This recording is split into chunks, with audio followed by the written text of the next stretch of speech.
आपको एक और गाइडलाइन दी जाती है, आपको एक और हिदायत दी जाती है कि जब आप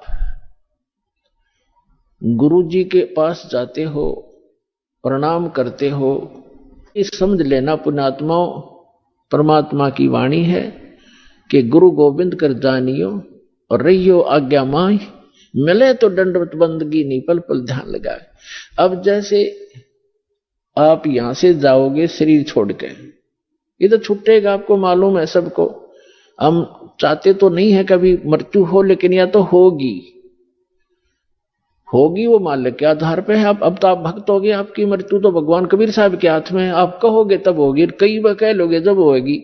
अब काल नहीं मार सकता आपको, अकाल मृत्यु नहीं मर सकते आप, अगर नियम ठीक रखोगे।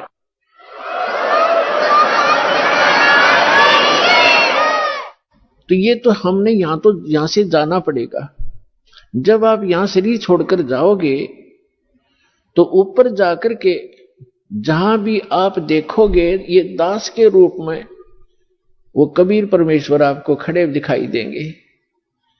और जो काल के दूत यहां संत आए हैं उनके रूप में वो काल उनका रूप होगा, लेकिन काल उनके संत के रूप में खड़े दिखेंगे। तो वहां जो जिस गुरु की वो शरण में है, तो वहां जाकर अपने गुरु जी के पास ही जाते हो, तो सीधे के अपने वो खड़े गुरु जी, तो अब उसके शेष सारे उस गुरु के पास, उसके शेष उस दूसरे गुरु के पास। तो वहां काल भी आता है जो उसने संत भेज रखा है इन जीवों का नाश करने के लिए, और परमात्मा आता स्वयं जिसने अपना संत भेज रखा है जीवों का विकास करने के लिए।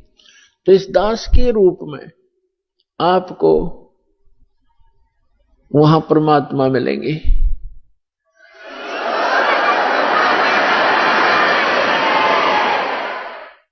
और आपको एक और गाइडलाइन दी जाती है, आपको एक और हिदायत दी जाती है कि जब आप गुरु जी के पास जाते हो, प्रणाम करते हो, तो उसमें एक अभ्यास बनाओ कि सतनाम का सुमरण अवश्य करें। प्रथम नाम मिला है तो प्रथम का अवश्य करें। जैसे प्रणाम करते करते भी आप एक सांस का सेवन आसानी से कर सकते हो। और उससे क्या होगा, जैसे यहां तो आपका अभ्यास बना रहेगा, भक्ति तो करनी है, तो उससे क्या होगा, जैसे आप सतलोक वहां जाओगे, एक तिरकुटी, एक इंटरनेशनल एयरपोर्ट समझ लो तिरकुटी। जब वहां पहुंचोगे तो वहां आपको परमात्मा मिलेंगे इस दास के रूप में, और वहां काल भी धोखा देने के लिए इस दास का रूप बना सकता है। तो उसमें आप जी ने सिमरण करना है सतनाम का, क्योंकि वहां जाएगा वो तो सतनाम ही होगा आपके पास, सारनाम तो होगा ही होगा, सतनाम भी होगा। तो सतनाम का और सारनाम का जाप करना है। तो सतनाम का जाप करने मात्र से, और प्रथम मंत्र भी अगर प्राप्त है, इसमें प्रथम और लास्ट 2 मंत्र हैं इस 7 मंत्रों में, तो ये दोनों मंत्र भी गजब के मंत्र हैं। इनका भी जाप करने से क्या होगा, यदि सामने काल परमात्मा की बजाय स्वयं आकर के दास का रूप बनाकर खड़ा हो जाएगा, तो इस सिमरन से उसका तुरंत चेहरा बदल जाएगा, उसके ऊपर का आवरण हट जाएगा, उसकी वास्तविकता वो भूंडी शकल दिखाई देगी। फिर आप अपने आप दूर हो जाओगे, फिर इधर उधर देखोगे। अब थोड़ा सा एक प्रश्न सुनाते हैं आपको, क्योंकि सत्संग के अंदर बहुत से हिदायत देनी पड़ती है। तो ये सुमन करने से भी अगर शकल नहीं बदलती है तो आपके ओरिजिनल गुरुजी और ओरिजिनल गॉड हैं। एक समय एक इंद्रमती नाम की एक रानी थी, चंद्र विजय राजा की। एक चंद्र विजय नाम का राजा था, उसकी इंद्रमती नाम की एक रानी थी, और वो बहुत भगतनी थी भगवान की। फिर पिछले जन्म से, पिछले पुण्य से ही अच्छी आत्माएं राजा बनती हैं, रानी बनती हैं, और इतना सुख होकर के भी जो परमात्मा की तरफ में भगवान की भक्ति में लगे होते हैं वो पुण्यात्मा विशेष होती है।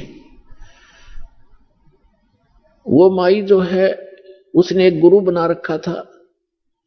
उस गुरु जी ने उसको बता रखा था कि श्री राम श्री कृष्ण उसने बता रखा था कि भगवान विष्णु भगवान शिव की भक्ति करनी चाहिए, श्री राम की भक्ति करनी चाहिए, 68 तीर्थों पे जाना चाहिए, 68 तीर्थ करना चाहिए, एकादशी का व्रत रखना चाहिए। और उसने अब जैसे एक नियम है, कहते हैं धन चाहे तो दान कर और मोक्ष चाहे भज राम।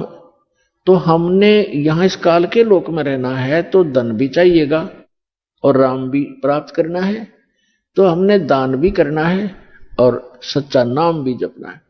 अब उसके गुरुजी ने बता रखा था कि बेटी पिछले जन्म में तैने बहुत पुण्य कर रखे हैं, घने धर्म कर रखा है, जिस कारण से तू रानी बन गई। आगे ऐसी ही अच्छा जीवन प्राप्ति के लिए आप साधु संतों को भोजन कराया कर बेटा। वैसे तो आए अतिथि को भी भोजन करा दे, उसका भी पुण्य है, लेकिन भगत संत को भोजन कराने का न्यारा फल मिलता है। अब जैसे आपके पास पशु हैं, भैंस या गाय, एक भैंस या गाय है जो दूध देती है और अन्य भी पशु हैं जो अभी दूध नहीं दे रहे, वो भी अपने पालने ही पड़ते। अब एक तो उस दूध ना दे रहे पशु को जो चारा दिया जाता है, आहार खिलाया जाता है, वो भी हमारा कर्तव्य बनता है। लेकिन जो दूध वाले को जो चारा चराया जाता है, बिनौले खल आदि हम डालते हैं, तो वो तुरंत लाभ दे देता है। सुबह अच्छा भोजन कराओगे, चारा चराओगे, तो शाम में दूध घड़ा पाओगे उसके। तो इस प्रकार संत और भक्त होते हैं दूध वाले, और अन्य जो अतिथि आते हैं जो भक्त नहीं, भक्त है तो अच्छी बात है ना, तो वो भी एक कर्तव्य जानकर हमने उनको भी अवश्य भोजन कराना चाहिए और आतिथ्य सत्कार से कराना चाहिए। लेकिन साधु संतों का भोजन कराया हुआ अत्यधिक लाभ देता है। अब साधु संत भक्त भले ही वो शास्त्र विरुद्ध साधना कर रहे हैं, लेकिन पूर्व जन्म के वो पुण्यकर्मी प्राणी हैं, वही भटक रहे होते हैं। कोई लाल पीले कपड़े पहनता है, कोई दाढ़ी बढ़ा लेता है, कोई मूंड मुंडा लेता है, कोई तिलक लगाता है, जैसा भी उसको मार्गदर्शक मिल गया, क्योंकि उसको परमात्मा चाहिए, चाहे किसी भी भेख बनाने से मिल जाए, वो परमात्मा की तरफ तड़प रहा है। ऐसे कोई व्यक्ति को भोजन कराने से विशेष लाभ होता है, क्योंकि अब तो साधना ठीक है नहीं, लेकिन पूर्व जन्म की कमाई उसकी है, और वो भक्त भगवान का विशेष प्यारा होता है। चाहे आज वो किसी की पूजा कर रहा है, लेकिन वो भगवान कबीर साहब का ही बच्चा है। तो इसलिए ये एक नियम है। इस नियम के आधार से उस संत ने अपनी शिष्या इंदुमती से, इंद्रमती से कहा था कि बेटा साधु संतों को भोजन कराने से अगले जन्म में भी तू रानी बन जाएगी। अब इनको ज्ञान इतना ही था कि रानी बन जा, रानी कितनी बार बनेगी, फिर गद्दी भी तो बनेगी। वह एक दिन वो समस्या इनका समझ में नहीं आ रही थी, अकिया भी पड़े गले में। ठीक है, जितना उनको ज्ञान था उस रानी को ज्ञान उसने दे रखा था। अब वो अपने गुरु जी के बताए मार्ग पर कति दृढ़ थी। अब क्योंकि वो ऐसी पुण्यात्माएं कबीर साहब के बच्चे हैं, परमात्मा कहते हैं दो जन मेरी शरण है, ताका हूं मैं दास और गेल गेल लाग गया फिरूं, साथ साथ फिरता रहता हूं जब तक धरती आकाश। आपको बहुत बार बताया, क्योंकि ये दातंग मार्ग है पुण्यात्माओं। आपने केवल कथाएं सुनी है, ये राम कृष्ण की, सुदामा और कृष्ण की, बेलनी और राम की, राम रावण की लड़ाई, महाभारत का युद्ध, ये भी एक इतिहास है, लेकिन ये अध्यात्म मार्ग नहीं था। अब ये है संपूर्ण अध्यात्म मार्ग ज्ञान, इसको बहुत प्रकार से समझाना पड़ता है। तो उसने सोचा, अब रानी ने जो भी गुरुजी ने बताया था उस पर दृढ़ होगी, और उसने ये सोचा कि भी साधु संतों को भोजन कराना अनिवार्य है। उसने एक अपना नियम बना लिया कि मुझे भूल ना पड़े, मैं प्रतिदिन संतों को, जितने भी आसपास संत हैं, 2, 4, 10, कम से कम एक को तो भोजन करा के ही मैं प्रतिदिन आहार किया करूंगी। तो उसने अपने नौकरों से बोल दिया कि आसपास जो भी जंगल में कोई साधु संत हो उनको प्रार्थना करके आओ कि डेली यहां भोजन करके जाएं, और जो यहां नहीं आ सकते उनको वहां पहुंचा कर आओ।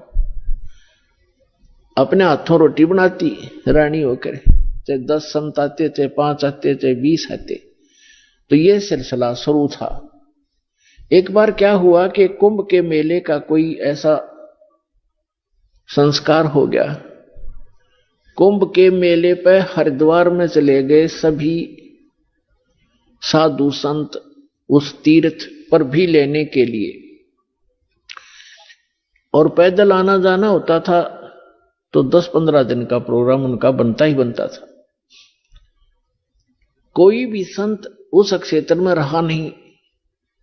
अब रानी को पता चला कि साधु आए नहीं, पता करके आओ। पता करके आए, साधु नहीं थे, कोई है नहीं, सब चले गए, सबकी झोपड़ी खाली पड़ी है। पता चला कि वो तो तीर्थ भ्रमण पर चले गए। तो रानी ने प्रण कर रखा था, प्रतिज्ञा कर रखी थी कि जब तक संत नहीं खाना खिला लूंगी संत को, मैं आहार नहीं करूंगी। 1 दिन बीत गया, 2 दिन बीत गया, रानी थी भूखी गड़ी, रही नहीं थी। 3रे दिन तो वह कति आंखें बंद करने लगी, अब मरूंगी। उसके पति ने भी समझाई, तू क्यों अपना जीवन नाश करे, खा ले 2 रोटी। वो साधु हुआ, फिर जमा दिए कि बिजली गिर गई, पर ने बोली नहीं, मर जाएंगी पर मैं भोजन नहीं खाऊं। अब उस पर दुख देखा नहीं जाता, उस परम प्रताप है। द्वापर के अंदर परमात्मा करुणा में नाम से आए हुए थे, यही कबीर भगवान, वो समर्थ परमात्मा, अमर पुरुष। चारों युग में आते हैं परमात्मा। कहते हैं सतयुग में सत सुकृत कह टेरा, त्रेता नाम मुनिंदर मेरा, द्वापर में करुणा में कहाया, और कलियुग नाम कबीर धराया। चारों युग में आया हूं मैं परमात्मा कहा करते। तो द्वापर में वो करुणा में नाम से आए हुए थे। अब उसने देखा या मरेगी भोली भगतनी, एक साधु रूप बना के परमात्मा वहां दूर सी आते दिखाई दिए राजा के महल की तरफ ही। रानी ने कहा अपनी नौकरानी से कि बांदी है दासी, यदि तू अपनी रानी का जीवन चाहती है तो देख ले कोई साधु संत तुझे दिखाई दे जा, नहीं तो आज शाम तक तेरी रानी प्राण छोड़ देगी। अब वो दासी दुखी होकर के ऊपर चढ़ गई महल की अटारी पर, और वो कहां देखा बेचारी। उसने क्या देखा कि सामने एक संत रूप में, सफेद कपड़े, दाढ़ी बड़ी हुई, सिर पे छोटे छोटे बाल हैं, आ रहा है एक सिंपल साधु, गले में माला टांग रखी। दाता ने थोड़ा ईसा दिखाया कि जानो महात्मा सा भी जच्चा है ना, तो हम महात्मा उनको मानते हैं जिनकी दाढ़ी बढ़ रही हो, लंबे लंबे बाल हो, तिलकला रखा हो, 5-4 माला डाल रखी हो, बिंदी बैंदी टिक्की ला रखी हो। तो परमात्मा ने इसीलिए वो थोड़ा सा वेशभूषा बना रखी थी। रानी वो नौकरानी स्पीड तक नीचे आई और रानी से कहा कि एक महात्मा सा नजर आवा है, कपड़े तो लाल हैं नहीं पर सकल साधु जैसी लगती है, कहो तो लाऊं बुला के। अकेला बहन ले आ जैसा भी हो। अब वो नीचे गए, इतने परमात्मा भी महल के निकट से आ गए। नौकरानी ने प्रणाम किया और कहा महाराज आपको हमारी रानी याद कर रही है। परमात्मा ने पूछा आप कौन हो? कि मैं नौकरानी हूं। तो परमात्मा ने कहा बेटा रानी को यदि गर्ज है संत की तो यहीं आजा गली में, हम किसी के घर नहीं जाया करते, और हम घर जाओ और उसका पति कह दे तू आया किस लिए यहां, उसने गर्ज है तो यहां आ जाएगी। उसने जाके बता दिया कि साधु ऐसे ऐसे कह रहा, तो उसका और पक्की जचगी कि 1 नंबर का महात्मा है। नहीं तो नो कोई कह देगा अपने रानी बुलावा, ये तो नो बाछड़ू की तरह भाग गया आकर बच्चे की तरह, पैसे के लालच में अच्छा हलवा मिल जाएगा, और वो उड़े डट गए अगर रानी को गर्ज है तो यहां आ जाएगी बेबे। तो रानी ने कहा मेरा पकड़ हाथ, मुझे सहारा दे, नौकरानी ले चल, मुझे ऐसे महापुरुष के दर्शन करा दे, मर जाऊंगी तो भी अच्छा ऐसे संत के दर्शन करके। ऐसा दृढ़ आदमी आज पहली बार सुन रहा हूं तो रानी को ये कहने वाला कि यहां आ जाएगी जब गरज पड़े तो, क्योंकि पिछले संस्कार से ऐसे भाव उत्पन्न हुआ करते हैं साधु भक्तों में।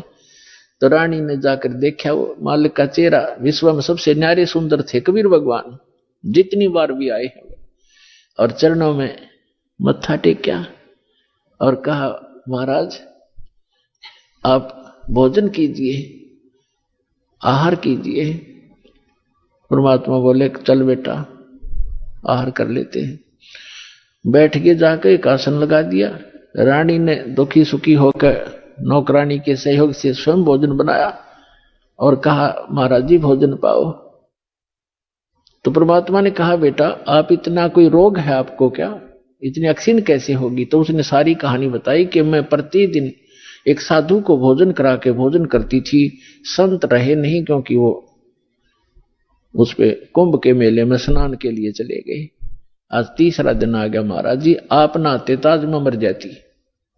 जब भोजन बना के परमात्मा के पास रखा तो कहा परमात्मा ने कि बेटी मेरा शरीर भोजन करने का नहीं है, मैं तो खाऊं या ना खाऊं मैं सदा एक रस रहता हूं। तो रानी बोली जी ठीक है, भोजन नहीं खाओगे तो मैं भी नहीं खाऊंगी, मरना मंजूर है मुझे, मरना ही मुझे उचित है, मैं अपना जो है ना प्रतिज्ञा नहीं भंग कर सकती। तो परमात्मा ने कहा कि ला बेटा, कहते समर्थ इसी को कहते हैं जो चाहे सो कर दे। मालिक ने भोजन करा, फिर उससे पूछा बेटा ये जो आपको ये हठ किसने बताया? रानी ने कहा कि मैंने अब गुरुजी बना रखे हैं, हमारे गुरु बहुत अच्छे हैं।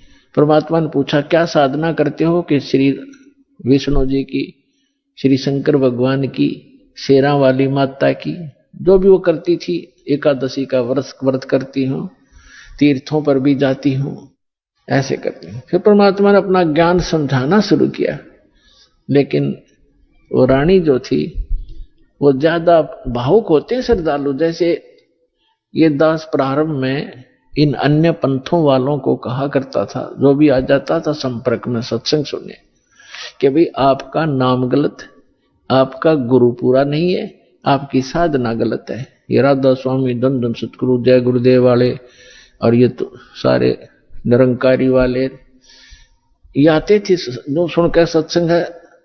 जब ये दास उनको ये सच्चाई बताता तो बेदक जाते, उठ कर चले जाते कि ना आप तो निंदा करते हो, किसी संत की निंदा नहीं करनी चाहिए, पाप लगता है। अरे भले आदमियों, निंदा क्या की मैंने? तेरे गुरु को चोर बताया ना, डाकू ठग बताया नहीं, उसके ज्ञान की त्रुटि बताई है, ज्ञान में कमी है आपके गुरु जी में। संत तो अच्छे ही होते लेकिन ना समझ में आई। ये श्रद्धालु होते हैं कि ना गुरु जी के बारे में कुछ नहीं सुन सकता, और अब आने लग रहे रोते हुए लुट पिट के, रोआ बरीत रहे, नाश हो गया। 30 साल हो गए राधा स्वामी में जीवन खो दिया, सब कुछ लुट पिट गया, इकलौता पुत्र था वो भी मर गया। बता अब टिंडे ले लो राधा स्वामी में, धन धन सतगुरु में। साची के 6 माह में गुस्सा होते थे। और यहाँ का इतिहास देख लो, सन 1994 से जो जुड़े हैं आज उनके ठाठ देख लो, और उनके घर में कोई दुर्घटना हुई तो आप पूछ कर देख लो, लाखों की संख्या में भक्त है। तो भगवान की शरण न्यारी होती है।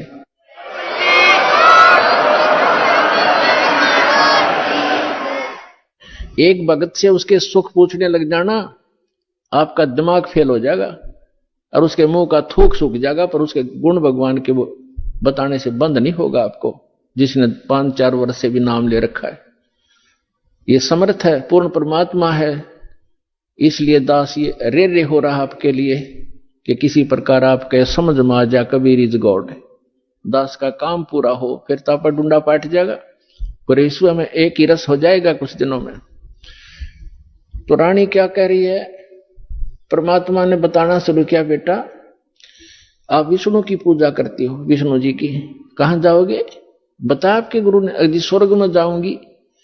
स्वर्ग में कितने दिन रहोगे? अब सत्संग सुनकर थोड़ा बहुत ज्ञान हो ही जाता है। कहती है जी वो तो जितना पुण्य होंगे, पुण्य अपने पुण्य धर्म होंगे, मेरे पुण्य होंगे, उतने दिन वहां रहूंगी, फिर कहां जाएगी है पता नहीं, वह मैं बताऊं कहां जाएगी, तो गद्दी बनेगी फिर अगले दिन में। अब यह बात उसका उत्तर नहीं गला। परमात्मा ने बताया जो साधना आप कर रही हो, पुण्य कर रहे हो, दान कर रहे हो, ठीक है, रानी भी बन जाएगी और स्वर्ग भी चली जाएगी, फिर पशु योनि में भी कंपलसरी जाएगी। और ये आपके विष्णु जी भी नासवान, आपके शंकर जी भी नासवान, आपके ब्रह्मा जी भी नासवान। तो कहते हैं थर पकड़ थर होई, अमर की साधना करने से अमर पुरुष की तो अमर हो सकते हो। तुम नासवानों की भक्ति करके और सथाई होने की चेष्टा कुचेष्टा करते हो। अब वो रानी कहने लगी, मुंह बना लिया रानी ने, इंदुमती ने, कि महाराज जी ये संत है ना, ये एक दूसरे की निंदा कराया करें, और मेरे गुरु जी के बारे में देखो आप कुछ ना कहियो, जो मेरे लिए तो भगवान है। परमात्मा बोले, बेटा अगर गधे ने कोई गाय को है और गधी को कोई ये बताओ ये गधी है गाय नहीं है बेटी, और वो नौका तो मेरी गाय को गधी क्यों बताता है, तो दुख नहीं मान्या करते। तो उसकी जांच करे सचमुच क्यों कहा इसने ऐसी ऐसी कड़वी बात, लेकिन वो नहीं मानी। अपने आत्माओं अपने बच्चों तक पहुंचने के लिए परमात्मा ने कितना प्रयत्न करना पड़ता है, इन काल के दूतों ने ऐसा उलझा दिया। अब परमात्मा ने बहुत कोशिश की कि बेटा मैं तेरे हित की बात कह रहा हूं, मैं तेरे गुरु जी को चोर नहीं कहता, गुंडा डाकू नहीं कहता, उनको ज्ञान नहीं है, वो विष्णु जी को समर्थ शक्ति बताते हैं, विष्णु जी खुद नासवान है, तो आपकी रक्षा कैसे करेगा वो? शिव जी को आप भगवान मानते हो। परमात्मा ने बताया कि जिस समय भस्मागिरी नाम का एक संत भगवान तेरे शंकर जी के सामने ऊपर ने पैर नीचे ने सिर करके 12 वर्ष तपस्या की। आपने पढ़ा होगा पुराण में, कहां जी पढ़ रखा है, सुना है, पढ़ा भी है। और जब भस्म कंडा शिव से मांग लिया और भगवान शिव को मारने की चेष्टा करने लगा वो भस्मासुर, तो भगवान शिव जी ने क्या किया, भाग्य थे ना वो, तो वो अविनाशी है, जिनको तो अविनाशी मान रही उनसे तू रक्षा की बाट देखे, सुरक्षा वो आप सुरक्षित नहीं। अब बात सारी साची, पर गुरु जी के बारे में सुनना कति पसंद नहीं, वो पिछला रंग चढ़ रहा है कसूता। तब परमात्मा ने कहा बेटा मान से मत मान, देखो मैं वैसे अपने आप को भगवान कहें तो कोई ना कतिये ना मानने जनता। परमात्मा ने कहा कि जिस भगवान की मैं भक्ति बताता हूं वो अजरो अमर है, उसकी भक्ति करने से आपकी आयु भी बढ़ जाएगी, जो मंत्र मैं दूंगा, और जो मंत्र आप जाप करते हो इससे आपकी उम्र ना बढ़ सकती ना घट सकती, और हम जो मंत्र देंगे उससे आपकी जितनी आयु आप चाहोगे वो बढ़ जाएगी। तो वो फिर भी ये कहती है जी इस तरह की बातें तो ये संत आपस में खूब जानते हैं, मुझे तो अपना गुरु बिल्कुल मेरे हृदय में समा रहे हैं। तो परमात्मा ने कहा ठीक है बेटा, साच कहूं जग माने नहीं और झूठ कही ना जाई हो, और ब्रह्मा विष्णु शिव जी दुखिया जिन ये राह चलाई हो। तो परमात्मा ने कहा कि ठीक है बेटी मैं चला, मान जाए मत मान, मेरा फर्ज था तेरे को सच्ची बात बताने का, और आज से तीसरे दिन तेरी मृत्यु होगी, ना तेरा गुरु बचा सकेगा, ना तेरा विष्णु, ना तेरा शंकर जी बचा सकेंगे, और ना तेरा भक्ति यो मंत्र बचा सकेगा। और न्यू कह के महाराज जी उठन लगे, चरना पड़ गई। अब मौत दिखे है ना, जब जच्चा है कहां बूढ़ी बन गया दे। साधु संत झूठ नहीं बोला करते, चरणों में गिर गई और कहने लगी महाराज सचमुच। परमात्मा बोले तीसरे दिन आगे तेरी शेष आयु नहीं है और 83 लाख योनियों में जाएगी तू। फिर बोली महाराज जी फिर क्या करूं मैं? मैं मंत्र दूंगा बेटा, मंत्र जाप करिए और उस गुरु जी से बात भी मत करिए जो दुश्मन है तेरा। अब कहते हैं ना अपने लागे चाहे देश तो सारा मर जा पर अपना नंबर ना हो, इतना कोई दिक्कत नहीं। जब अपना नंबर आता दिखा ना जब की बंधा जीव की, तब सारी मान ली। ठीक जी जैसे आप कहोगे न्यू कर लूंगी, और मन में न सोच रही कि देखूंगी तीसरे दिन क्या होगा। दीक्षा ले ली और गुरुजी ने बताया कि बेटा तीसरे दिन काल आवेगा और मेरे रूप में आवेगा। अरे एक ध्यान रखना, जो मैंने आपको मंत्र दिया है प्रथम, जब वो निकट आवे तो पहले आप इस मंत्र का जाप करके और फिर प्रणाम करना। इस मंत्र का जाप करना, वैसे तो प्रणाम नहीं करना पहले। देखो उस समय उन्होंने विशेष हिदायत इसलिए दी थी, आगे के लिए फिर परमात्मा ने बताया था वैसे संत आवे पहले दंडवत करे और फिर उनसे प्रसन्न करे, उनसे कुशल मंगल पूछे। लेकिन उस दिन परमात्मा ने विशेष हिदायत दी थी क्योंकि उसका अभ्यास नहीं था लड़की का, इसलिए कहा कि जब मैं आऊं यानी मेरे रूप में काल आवेगा और तू भावुक होकर के बगैर मंत्र जाप किए चरण मत छूना, पहले मंत्र जाप करना और फिर चरण छूना। अब रानी ने किसी को बताया नहीं, न सोचा क्या पता सच्ची है कि झूठी है। ठीक अगले दिन के 12-1 बजे के आसपास परमात्मा के रूप में काल गया, करुणामय के रूप में, और कहा इंद्रमती कहां है बेटा। अब इंद्रमती ने देखा गुरुजी आगे, लेकिन वह बात उसके हृदय में गड़ रही थी। गुरुजी ने ये भी बात कही थी तो उन्होंने प्रथम मंत्र सिमरण कर दिया। वो सारा जो कंप्लीट कोर्स यही है वो जो आपको दे रखा, उसके प्रथम मंत्र के प्रथम नाम से ही एकदम उसका स्वरूप बदल गया और ऐसी विकराल चेहरा, लंबे दांत और मोटी मोटी आंख, बेहुद्दी सी विकराल सी शरीर दिखाई दिया। तब उस काल ने देखा कि तेरा तो इसने आवरण तार दिया, न बोला अब तब बचगी तू, तेरे पास मंत्र जबरदस्त है, तुझे फिर देखूंगा। अब रानी का जान बची लाखों पाए और गुरु जी के 100 शुक्र मनाए। अपने नौकरों को बताती है काल आया था, आज मेरी मृत्यु होनी थी, मैंने जो गुरुजी बनाए हैं मेरी उम्र बढ़ा दी। अब ना तो राजा को बताई उसके दरबार में जाके, राजा ने बोला तू पड़ी रह, काल आ जाता तने छोड़ जाता, ये तुमने ऐसे कहती रहती हो, कोई कुछ कह दे उसकी बातों में आ जाती है। तो उसके साथी भी तेरी बेचारी के साथ वो राजा की के माने वो आगी वापस, शुक्र मनाया रख, आगी तो तेरी टलगी मृत्यु, छाटते आके लेट गए भगवान, हे परमात्मा दया करिए आपने इसी गुरु मिला ऐसा मंत्र दिया और मेरा जीवन रक्षा होगी। अब वह लेट गई बेड पे कति खुशी मना के, इतने में काल सर्प बन के आ गया। सर्प बन के आया और रानी के डस दिया, डसते उसकी आंख खुली और फिर वो ऐसे ऐसे जाता दिखा, उसने शोर बचाया, भागियो, डस ली, सर्प ने डस ली, सर्प ने डस ली। नौकर नौकरानियां आए, बाजे लठले, वो लंबा महल था राजा का, वो दो जाता दिखा सबने और मोरी में से निकल गया। रानी मृत्यु को प्राप्त होगी। राजा के घर तक सब प्रकार के वैद्य उपस्थित रहते थे, डॉक्टर बुलाए, वैद्य बुलाए, गार्ड बुलाए, सारा कुछ कर गया और सब ने मृत घोषित कर दी। तब परमात्मा आ गए तो नौकर नौकरानियां कहने लगी, जिन देखे थे भगवान उस दिन, वो नौकरानियां कहने लगी महाराज जी आपकी शिष्या को सर्प ने डस दिया, तब सर्प से मृत्यु होगी, हाहाकार मच गई। तो परमात्मा ने एक बहाना सा करा, मंत्र सा बुदाया और कहा उठ बेटी, 1 सेकंड में रानी खड़ी होगी। बोलो सतगुरुदेव।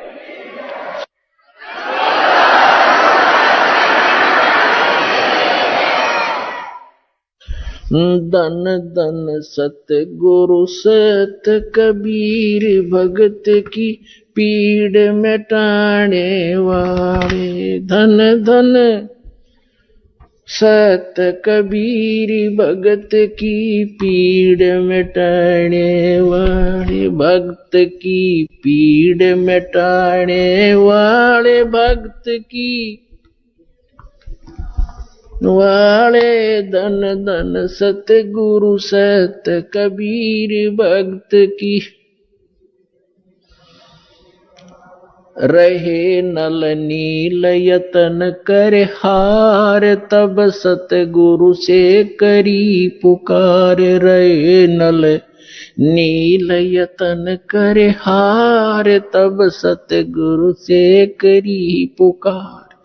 जा सतरे खालखी अपार, सिंधु पे सिलात रहने वाली।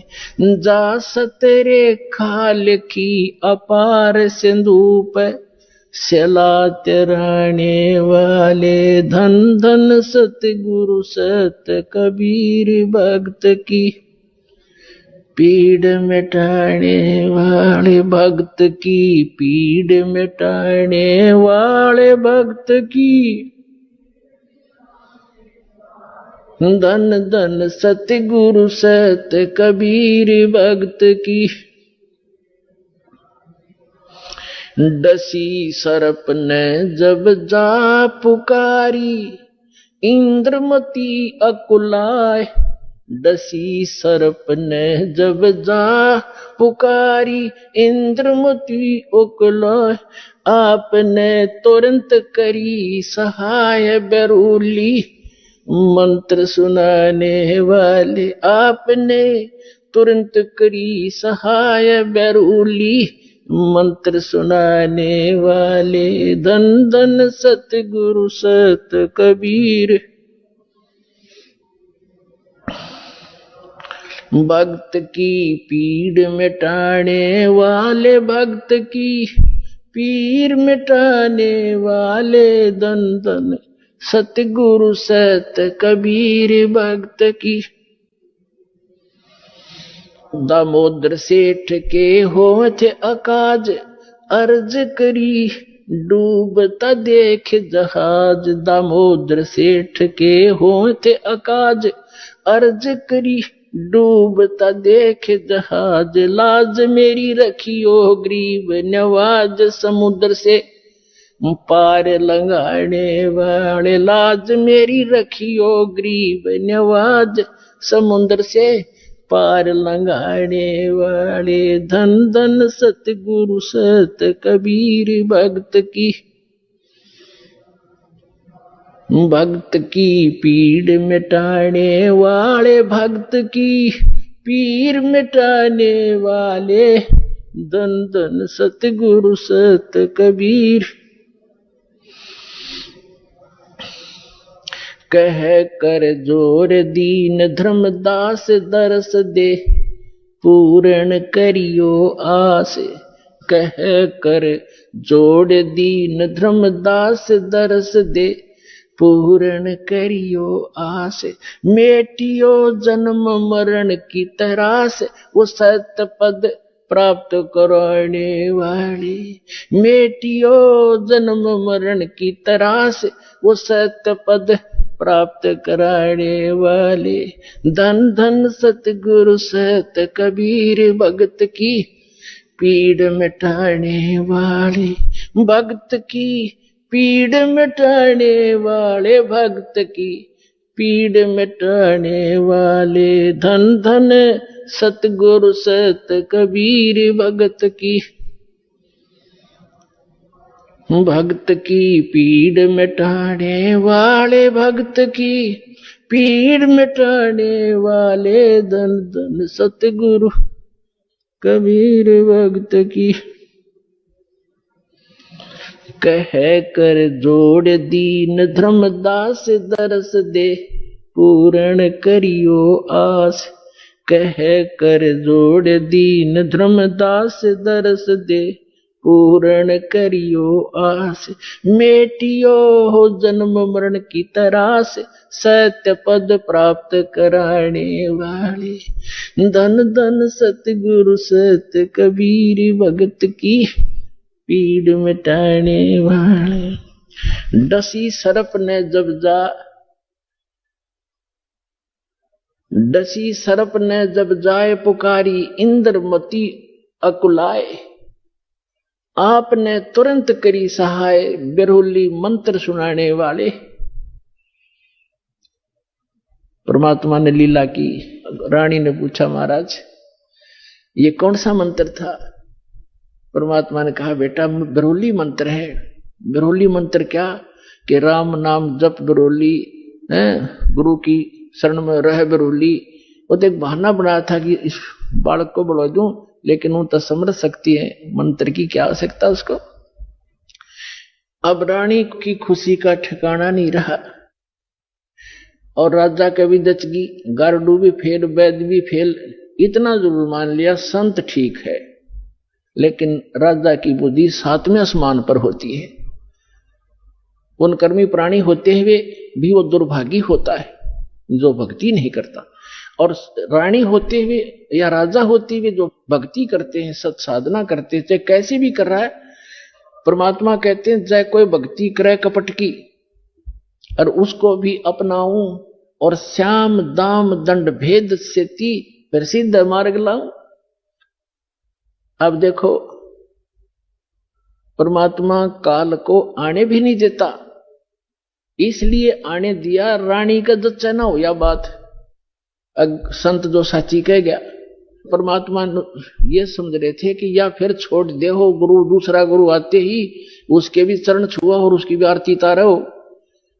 और पुण्यात्मा गुरु को तजे भजे जो आना, अर्ता पशुआ को फोकट ज्ञाना। परम संत ने छोड़कर फिर वो नकलियां फिर भी आस्था जिसकी है तो वो फोकट ज्ञान है, उसके पास भक्ति है, वो श्रद्धा नहीं बनी उसकी। जैसे पति भरता पति से राती आन पुरुष नहीं भावे और बस है पीहर में सुरत प्रीतम में, ऐसे ध्यान लगा। यानी गुरु, नकली गुरु को त्यागने के बाद जब आपके समझ, क्योंकि पहले तो आपके पास कोई पैमाना ही नहीं था मापन का, जांच करने का कोई ऐसा वस्तु नहीं थी, विकल्प नहीं था। अब दास आपको पहले संत को जांचने के पैमाने देता है कि इसे नाप के देख लियो जिसके पास ये ज्ञान है। जैसे धर्मदास जी भी पहले ऐसी दूसरी साधना करता था, जब परमात्मा ने उसको सच्चा ज्ञान सुना, वो फिर भी बुद्धि भ्रष्ट हो गई थी बीच में, तो फिर परमात्मा मिले नहीं थे, तो उसने सोचा साधु संत के रूप में मिले थे, कोई भी संत मिलता धर्मदास उसके पास जाता और जाती कहता महाराज जी ठीक सो, कहा आजा बच्चा ठीक है। तो उसने पूछा जी वो क्या प्रश्न करता था कि ब्रह्मा विष्णु महेश के माता पिता कौन है? तो वो कहता था अरे ये तो अजरो अमर है, सर्वेश्वर है, ये कहां से बात उठा लिया? तो तभी उठकर चल पड़ता था कि ना ये संत नहीं है।